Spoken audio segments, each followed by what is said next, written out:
2023 closed out the year with prices 7.6% higher than the prior year on the Eastern Shore. It's Friday, January 12th, 2024. This is the Maryland Eastern Shore Report. I'm Kimberly Barton, broker-owner of Kinetic Realty, Maryland's indie boutique brokerage. As your local real estate expert, I bring market updates every Friday so you stay in the know. Be sure to subscribe and let me know what you want to know.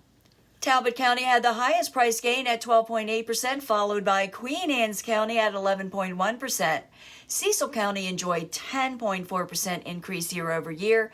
Caroline County prices are up 4.2%. Dorchester County is up 2.4%, with Kent County having only a 1% increase year over year. Here's what the inventory looks like.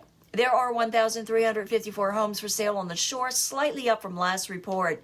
157 properties are coming soon. 135 came to the market since last week, rising from last report. 64 went under contract, 51 moved to pending, 66 sold at 97%.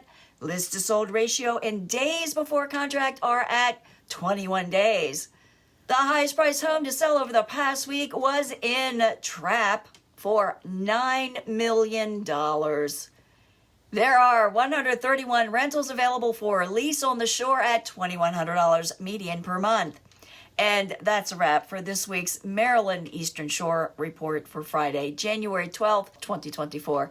Thanks so much for tuning in. Enjoy your weekend. Stay safe, and I'll see you next week. Take care.